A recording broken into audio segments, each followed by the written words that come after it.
What if the biggest threat to World Cup 2026 isn't empty seats, travel problems, or even ticket prices? What if it's something far more dangerous, a loss of trust?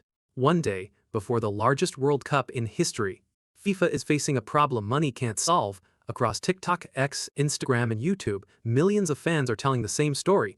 Football's biggest celebration is becoming football's biggest controversy. FIFA says demand is breaking records. Social media says supporters are being pushed out. FIFA sees a historic success. The internet sees a tournament losing its soul. And with kickoff now just days away, the battle for World Cup 2026 may no longer be happening inside the stadiums. It's happening on millions of screens around the world. And FIFA is losing control of the narrative. But this wasn't supposed to happen. For years, FIFA marketed World Cup 2026 as the tournament that would redefine football forever.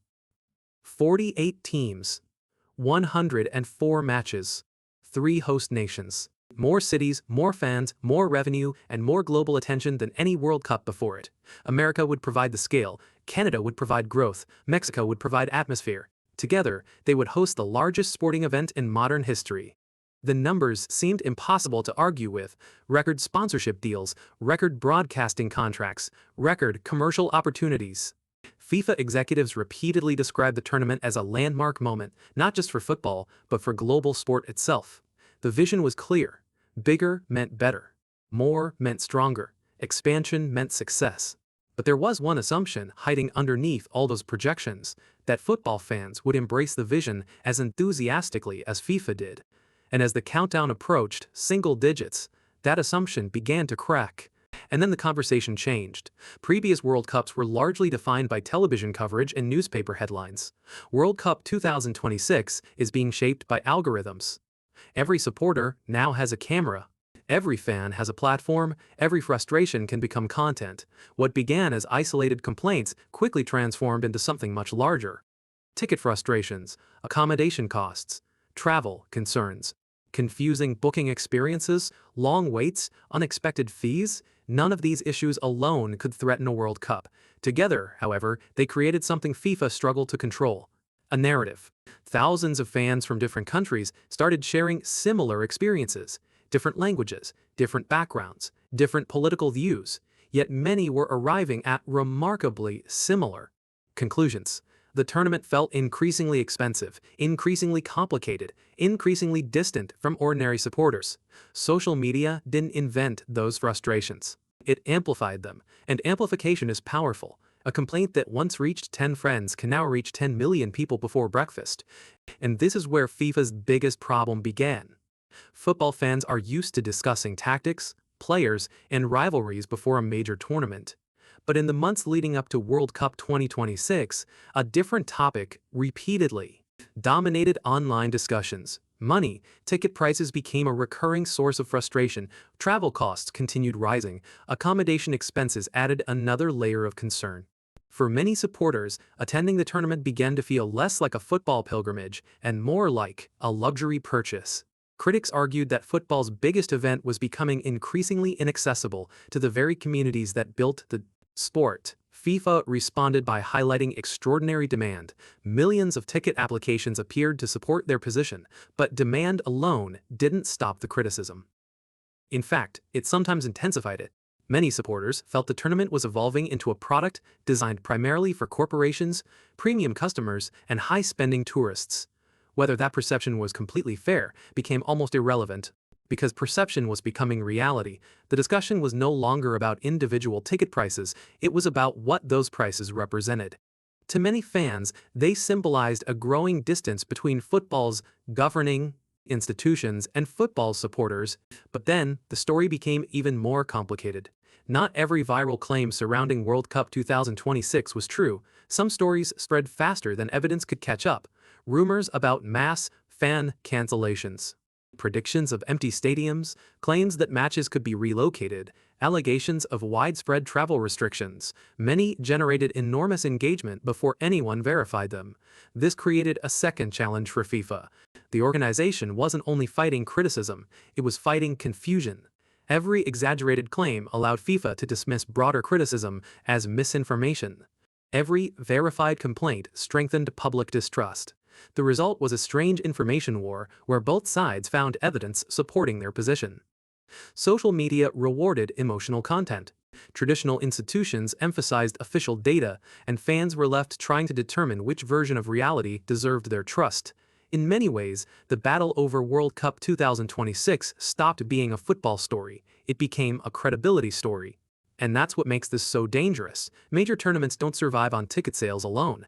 They survive on emotion, excitement, anticipation, belief, long before supporters arrive at a stadium. They decide how they feel about an event.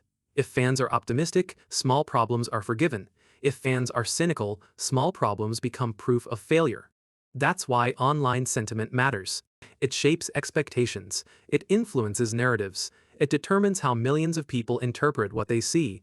FIFA may still deliver record attendance, sponsors may still achieve record exposure, broadcasters may still generate record audiences, but if enough supporters begin viewing the tournament through a lens of distrust, every controversy becomes magnified. Every setback becomes symbolic. Every mistake becomes evidence. The risk isn't that people stop watching, the risk is that people stop believing. But what makes this crisis unique is that FIFA can't simply spend its way out of it. In previous eras, controlling the narrative was relatively straightforward. Organizations relied on press conferences, television interviews, carefully managed media partnerships, and official statements. If criticism emerged, it could often be contained. World Cup 2026 exists in a completely different environment. Every fan has access to the same platforms as major media organizations. A supporter filming a 30-second reaction video from their bedroom can sometimes generate more engagement than an official FIFA announcement. That's a reality. Sports governing bodies are still learning how to navigate. The challenge isn't necessarily that criticism exists. The challenge is that criticism now travels faster than reassurance. A negative experience is shared instantly. A clarification often arrives hours later. By then, the story has already spread. The result is a tournament entering kickoff with an unusually high level of public skepticism, not because millions of people have stopped loving football, but because many have stopped automatically trusting the institutions that run it, and trust, once weakened, is incredibly difficult to rebuild. That's why FIFA's greatest challenge over the next 6 weeks may have nothing to do with logistics, security, or ticket sales. It may be convincing supporters that the World Cup still belongs to them. But football has a habit of changing the conversation. Because no matter how intense the controversy becomes, football still possesses something more powerful than any hashtag, moments. One extraordinary goal can dominate headlines for days. One underdog story can unite millions of people. One unforgettable atmosphere can erase months of negativity. We've seen it repeatedly throughout football history. Before tournaments begin, fans debate politics, economics, and governance. Once the matches start, football often takes center stage. The internet may spend months arguing about prices and policies. But one magical night can completely reshape public attention. FIFA knows this. Critics know this. And that's why both sides are waiting for kickoff. Because the opening weeks of World Cup 2026 won't just determine who advances through the tournament, and they may determine which narrative survives. Right now, two versions of World Cup 2026 exist simultaneously. FIFA's version is a story of growth, expansion, and historic success. Social media's version is a story of frustration, distrust, and growing discontent. Both contain elements of truth. Neither tells the entire story. Over the next 6 weeks, football itself will become the final judge, because once the first whistle blows, narratives collide with reality. The internet has spent months shaping expectations. FIFA has spent years selling a vision. Now comes the moment neither side can fully control, the football, and when this tournament is finally remembered, years from.